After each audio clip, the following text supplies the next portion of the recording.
bring the meeting to order. And Madam Clerk, would you mind reading the roll call? Commissioner Cerna? Here. Peters? Hume? Here. Greenwood? Here. Thank you. We have a quorum. Okay, great. With that, let's lead to a pledge. Supervisor Peters, would you mind leading us in that? I pledge allegiance to the flag of the United States of America and to the republic for which it stands, one nation under God, indivisible, with liberty and justice for all. Thank you very much. I'm sure my mic is on, and it is. Okay, with that, I'd like to remind everybody that this meeting of LAFCo is cablecast live on Metro Cable 14, the local government affairs channel on Comcast, Consolidated Communications, and AT&T Uverse. The meeting is also webcast at www.sacmetrocable.tv. Today's meeting will be repeated Saturday, September 9th at 2 p.m. on Channel 14. This meeting is also closed captioned. We ask that you please turn off any cell phones or noise-making devices. Speaker slips are located at the table at the back and on the podium, on the speaker podium. Please fill them out and hand them to the clerk so we can recognize you. And with that, we'll go ahead and go to the meeting. Our first item of business is the consent calendar, and we have three items there. Approve the minutes of the August 2nd meeting, claims dated through August 31st, the monthly budget report, and the legislation status report. Consent. I have a motion moved to approve. Second, I have a second. Any questions or comments? All in favor say aye. Aye. All opposed? Thank you very much. Okay, moving on to business items. We received a letter here shortly, and our executive officer sent us a copy of that from the local Sacramento County Grand Jury. Don, would you like to speak to that a little bit? Certainly. Certainly, I appreciate the opportunity. We did receive from the 2017 Sacramento County Grand Jury. Is your microphone on? You have to really lean into it, Don. Yeah. There you go. We received a copy of the grand jury report. We had met with the grand jury one time to discuss kind of a LAFCo 101. What do we do? What kind of resources do we have? There was a really strong focus on the part of the group, the grand jury group, regarding municipal service reviews, and in particular, municipal service reviews of water service providers. Understandably, with the recent climate of droughts and a whole different way of looking at water. So we thought we were able to get some good information to share with them. And as a result of their further investigation, if you will, spending time with on our website, which was, as we found out, not completely functioning with the search engine, so that made it problematic to find municipal service review information. So we've taken some good points from their report, and are taking some measures. We've outlined the measures to update and refresh our municipal service review process. But I think one of the things we want to be really clear about is that your commission is highly engaged in the municipal service review. We have a very effective guidelines, set of questionnaires that we share with the affected districts. We view, at the direction of your commission, the process as being highly collaborative. We want to understand the work that the districts have put into play, the criteria that they have to meet for state and local regulations, be they park recreation standards or fire standards or water standards. So I think that's reflected in the work that we bring before your commission. Just as a reminder, we bring the commission a draft after we've worked with the affected agencies. We bring the draft to your commission for your consideration, and at your direction we then post it on our website for 30 to 45 days for public review, peer review, other agencies, and receive their comments and modify the document through dialogue again with the primary agency. So that way the document is reflective of the current setting. It's reflective of the capacities of the service provider, and it's also quite often there's the opportunity for public review and comment. I think that's one of the things we want to make clear in our response to this, and That and coupled with the order of magnitude of the number of districts we have covered. And as some of y'all are aware, the world of water service provision is a little bit different. You have entities, independent special districts that are subject to LAFCo oversight, municipal service review. You have investor-owned water companies that are not subject to LAFCo overview, and you also have mutual water companies which are not subject to our overview. So the good news in Sacramento County, you have several, because of the nature of being at the confluence of the two large rivers in the state, you have a very active water community, and LAFCo remains engaged in those discussions with, be it the water forum or the groundwater agencies or the other regional entities. So I think we're covering our bases on that issue. We do the same thing with meeting with the various South County Council of Fire Chiefs, so we can make that bridge between the full-time firefighter services and the volunteer services and make sure that folks are talking with one another. We were able to work with the county to get as a result of our rural fire district analysis with MSRs, we were able to really kind of bring a bright light to the need for a standardized 911 communication system. So that's in place now. That was not in place before we were doing the MSR. So I think it's important that we look at and we continue to implement the direction of your commission, that we look at municipal service reviews as tools to work with the commissions to enhance public service. So I think we have the letter attached that I worked on with Commission Counsel Nancy Miller, and I'm happy to answer any other questions you might have, but I just kind of want to make those points at the outset. Yeah. Council Nancy, would you like to address that in any way too? Anything that you got out of the letter and also our response? Well, there were 8 recommendations by the grand jury, and we did not concur with 6 of them. So I just want you to be sure that you see that, and that had to do with the fact that they weren't able to see all the MSRs that had been done, so a lot of their comments had to do with things that weren't actually true. So for that reason, we don't concur in many of their recommendations. They also had a recommendation about to help us, we should get outside experts. We don't concur with that. And these are all things that you could disagree with, of course, and say, no, we want to explore that more, but Don and I don't believe that's the case.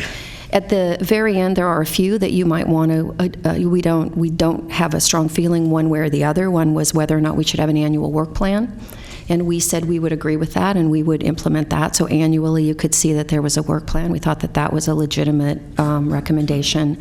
And we are going to, what was the other one, Don, in terms of working with the budget to just make it clear how we are going to be addressing MSRs.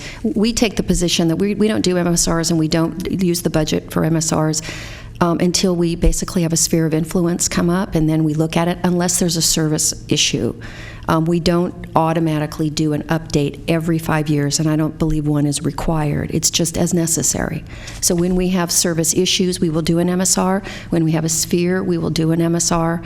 But we don't automatically every 5 years go back and ask everyone for a lot of information and updates and those kinds of things. And that's in the letter as well, that we will continue to do the practice that we have. So the point tonight is we're asking you to approve the letter so that Don and I can sign it and send it back. Okay, great. Yes, Commissioner Serna. Thank you, Mr. Chair. I'm going to go ahead and move the item, but I guess on the suggestion that we have a work plan, I guess I'd like to understand whether or not any other LAFCos in the state of California do that. And the reason I ask that question is because unlike so many other agencies that some of us are engaged with, this is the one that is the most responsive to kind of external outside stimulus, if you will, by design, because we need the subject matter to kind of come to us by way of action by other special districts, municipalities. And so I'm just wondering, does it make sense to come up with a work plan on an annual basis when in any given year, at the beginning of that year, whether it's fiscal or calendar, we don't necessarily know with a huge amount of certainty what is going to be on the horizon. We might get, in the course of that year, surprised by something that we didn't know at the commencement of trying to complete a work plan. So I'm just thinking out loud that I'm not sure it is terribly helpful for LAFCo. Yeah, it's a really good point. We used to do them. We stopped doing them because you really couldn't anticipate all the time, and it took time to do them, and they got changed anyway. Yeah. So that's really up to you. We don't mind. Don doesn't mind doing one every year. I could see us. Like the true substance of the work plan would be to develop the work plan. Right. So. And I think we're really one of the things that we've always followed the direction of the commission is projects be project oriented and provide that level of service. So typically, if a project's going to entail a change in boundaries, annexations, or other such, there's generally a sphere of influence that's affiliated with that, and that's the trigger for us to update the municipal service review process. Okay, yes. Don, didn't we used to occasionally get something in the back of our binders that was what you were working on? Right. Correct. And I think that's maybe What did you call it? it was. We did use the term work plan. Yeah, that's what I thought.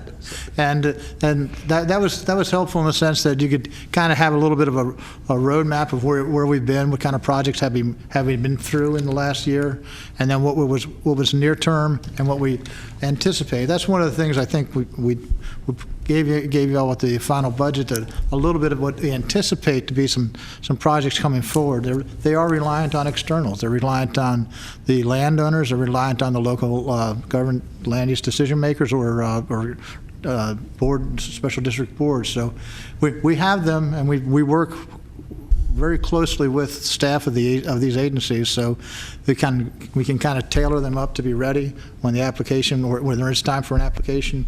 So we save some time on the front end doing that, but whether that's, we're happy to memorialize that in a monthly write-up for you. Commissioner Hume?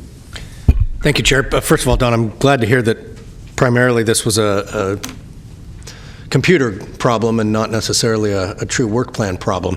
One of the findings references the adequacy of the MSRs that we complete. Do you disagree with that statement, or do you know what's causing them to make that allegation? Well, yes, I think as Nancy pointed out, we do disagree. And one of the reasons why is and the information is available, and I do accept, wearing my hat as the webmaster, I should have been more on top of these search options. But we rely on considerable special studies that are done by, I'll use the water districts as an example, the Urban Water Management Plan, or other works that are reviewed by expertise at the state or regional level. And we feel comfortable relying on that level of expertise. We refer to those special studies under the cover of the Municipal Service Review, and those are also posted on our website. So as a whole, you're getting a very technical study that we don't want to impose a cost burden on resources to the special districts, particularly, especially if the work's already been done. Same thing if they're going through an annual or biannual audit, we just ask that they include that with their submittal to us, their budget, the ongoing management that is the responsibility of their governing boards to do. So I think I can understand where some folks on the grand jury may have misunderstood the level of detail that our documents have, and I think that by the time we get the end of the calendar year, I think we're going to have a lot more detail on one common location on the site. Good. I'll second the motion. Oh, sorry. Oh, thank you. And then I think the most compelling case against their findings with respect to what you said, that the information was there, it just wasn't easily available, is the Table A that lists how many MSRs are complete and or in progress. All of them are complete and or in progress. But I just want to call out on a couple of them. Ileton and the City of Citrus Heights, it references C Note 2 and Note 3 respectively, and under the notes it's Note 1 and Note 2. So if you That's make correct. that change Thank you before for we that. put that Yeah. along. Right. Thank you. Okay, good. Good catch. Okay, I think any other comments or no questions? Okay. I think I had a motion and a second. Did I hear that right? Okay. No further questions or comments? All those in favor say aye. Aye. All opposed? Sorry, I'm still not used to using the screen. Someday I'll learn to do that. So a motion approved. Thank you. Move on to, we had a couple of public hearing items. Actually, one is on the City of Folsom sphere of influence, item number 6. Don, can you speak to that a little bit? Certainly. Just real quickly, just by way of background, your commission entered into, or authorized the executive officer to enter into a memorandum of an understanding with the City of Folsom. They have a proposal wherein they want to do a concurrent or a sphere of influence amendment, and then take that back for their land use considerations, pre-zoning, design review, to approve a use, a municipal use, which would be for a new corporation yard. Right now, they're kind of tucked in down by the American River and Old Town, and then they have some satellite sites for storing materials. So they'd like to kind of put all that in one location, get some greater efficiencies from doing that. We're going to go through it. Your commission remains in charge of the sphere process. Your discretion remains of your ability to disapprove, modify and approve, or approve the project. So what we've done with that MOU is we went out to a request for proposals for environmental analysis. We had 3 good responses, and we sat down and LAFCo staff with the City of Folsom staff and representatives of the landowners group went through those processes, ranked them, and we've arrived at a recommendation that we move ahead with a contract with Ascent Environmental. All costs for this and sequence analysis, all costs, staff costs, are going to be borne by the City of Folsom and their landowners group. So we're going to just be providing the expertise and guidance getting through the process here. So just wanted to, this was more of an information item for the commission to let you know that we are taking the steps that we're directed to do so with the MOU, and we have now hit. This is a pretty significant benchmark, getting the consultant on board. I noticed also in the discussion items that they recommend that a single EIR be prepared jointly by the City of Folsom and the Sacramento LAFCo. Right, that's the cost and resource efficiency that way. Makes a lot of sense. We're getting their expertise input into the land use assumptions for the sphere of influence, and we're also able to guide the process for the LAFCo concerns. Hopefully, keep the cost down in so doing. Okay, great. Any questions from any of the commissioners, or? Is this an comments? action item or just an update? It's not just an update, yeah. Okay, move on to item number 2 on the business items, and that is regarding the Cameron Highway 99 Wackman Ranch proposed sphere of influence. This is an item that's been before your commission before. We did in February release an a draft environmental impact report. In the time since we've been working on the project, some new information introduced itself relative to some water supply planning issues, some other infrastructure planning issues that really could have some good benefit to the public to be more aware of how those pieces fill in. Also, the South Sacramento Habitat Conservation Plan found its way onto the street after quite some time, about 20-plus years. So we wanted to be able to reflect that, any changes from the regulatory setting that, as a result of that going into, it's just at public review draft right now in the Federal Register. And then also, the City of Elk Grove did issue a notice of preparation for their general plan update. So they're preparing their own SQL analysis of that, so that's again kind of a refresh of some more information for the public to consider in the context of this EIR. So we have recirculated the EIR. It's open for public review and comment through this coming Monday, September 11th. We do have a very brief PowerPoint from Matthew, who's with AECom, and I think that would be a good way to lay out the dynamics of the project. Okay, great. Thank you. Welcome.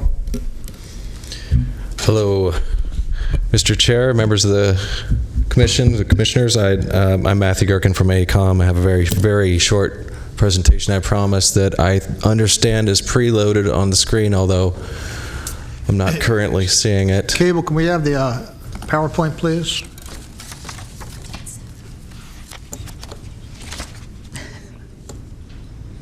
Thank you. Great. Thank you very much. So as you may recall, this is a landowner initiated application to change the sphere for the city of Elk Grove's Sacramento Area Sewer District and the Sacramento Regional County Sanitation District for about 1,200 acres, as you see in this exhibit here, south of the city of Elk Grove's southeast policy, west of Highway 99, and currently outside Sacramento County's urban services boundary. But as I said, the proposal is to change not anything about county, but city of Elk Grove sphere. The PowerPoint is operating by itself now. I'll try to deal with that. Sorry about that. As Don mentioned, draft EIR went out looking at the impacts of this sphere change in February. And then we heard about the South Sacramento HCP released in June of 2017, Elk Grove putting out the general plan EIR NLP, which had some pertinent information. Sacramento County Water Agency provided, in response to a municipal service review, some new information related to water supply. So LAFCo staff and council felt it would be prudent to issue a partially recirculated environmental impact report involving these sections that you see on this slide to address that new information that came in. In summary, we don't have a panoply of new significant impacts in this recirculated EIR, as you'll notice when you look through it. The impact related to the HCP is still less than significant, but now we have a lot more data that supports that finding. There was a change to buffer distances related to Swainson's hawk mitigation so that local on-the-ground conditions can be factored in. CDFW said they wanted to be coordinated with rather than consulted, so we made that change in various mitigation measures. Tricolored blackbird was previously handled as a part of another impact. Now it's on its own. And we've got a requirement in mitigation that if there are going to be improvements that are in SMUD's transmission line easements, that they're required to review such improvements. That's the long and short of it, big picture, overall summary of changes. There's one more change that has come up since the recirculated EIR was put out in relation also to CDFW. Now the slides are just advancing to the very end on their own. Sorry about that. So one change related to California Department of Fish and Wildlife. There was a paragraph on page 51 of the biological chapter that, if you didn't read it really carefully, it seemed to cede some authority directly to the California Department of Fish and Wildlife regarding mitigation and conflicts with the HCP. That's not what we meant to say. In the opinion of LAFCo staff and council and myself, the subject paragraph, which is paragraph 3 on page 51, can be deleted entirely without affecting the veracity of the environmental document for disclosing and mitigating environmental effects.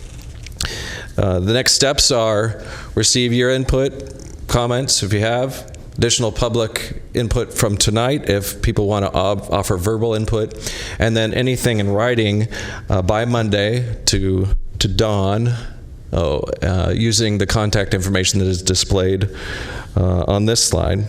After we receive any comments on the public review recirculated draft, we'll create a final draft that includes responses to comments on anything that's new in the recirculated draft and anything from the original draft where people had comments. Prepare a final EIR, and then it'll be available for your consideration for certification at a later hearing. At this time, I'm happy to answer any questions that you may have or simply get out of the way, depending on your direction. Okay. Any questions from any of the commissioners or comments? Okay, well, we thank you very much for the presentation. I just wanted to add one thing just for the record, that the deletion of that paragraph comes at the request of both the SSHCP and City of Elk Grove staff. We consulted with them as well, since it had to do with their coordination with CDFW, and it was confusing and a superfluous paragraph. So they all concurred that it should come out. Okay, I do have a couple of speaker cards regarding, Jude, you had written number 2. Did you mean number 7? as far as item? Sure. Okay. I'll take it. Thank you. Okay. I'm Jude Lamar. I'm here Jude for Lamar, Habitat okay. 2020, president of Friends of the Swainson's Hawk. And Jim and I are both here to speak to this item on behalf of 9 environmental groups. We had a discussion last night, and we had briefly reviewed the recirculated EIR to see how it responded to our earlier comments. Those were submitted by ECOS and also by Friends of the Swainson's Hawk. So we're kind of in tandem here, and we got the short straw. And we're not going to take up a lot of time on the EIR, but there's a few key elements of this that we wanted to take advantage of the hearing to speak to you about. First of all, I think you should realize that you're being asked to approve this application, which would change 24 years of policy to protect this area, its agricultural resource, and its wildlife resource. And that's a big charge for you, and I think it's a precedent-setting charge. So we're extremely concerned about how this decision is going to go and how this EIR, whether it presents you with a fair and accurate portrayal of the impacts. The draft did not. We made numerous comments about that, how to fix it. Some things have been fixed. And we do know that, and we do agree that the project would have significant and unavoidable impacts on Swainson's hawk population and the agricultural resource of the county. But we continue to believe that the EIR has been prepared in such a way that it underestimates the impacts, and it doesn't give you a clear and true picture of your role in assessing this application. So, have you got a time limit? You're doing fine. Okay. So, one of the things that we noticed was that there are a lot of claims in the EIR about consistency between this application and county policies, LAFCo policies, the SHCP, the South Sacramento HCP, which we consider to be inaccurate. And so we'll be submitting written comments on December 11th and hopefully talking more to staff about that. But just to be clear, the analysis of the South Sac HCP in this EIR is just wrong. And it's clear that the people who are providing that for you don't understand how the South Sac HCP works. Just to remind you, 24 years ago, the county set out to do a habitat conservation plan. And now we're at the point where it's in a form to be adopted. And meanwhile, Elk Grove just dropped out of the process. And what they're giving to you in this application is an entirely different mitigation program. So you can bet your bottom dollar that we're going to be wanting to talk to the California Department of Fish and Wildlife and find out exactly what they did say on this application, because what we want at minimum is any mitigation land to be approved by the Department of Fish and Wildlife, and that's definitely not in your document. The crane habitat in this EIR is way overestimated. This despite the fact that Save Our Sandhill Cranes provided a very detailed input about how you assess crane habitat.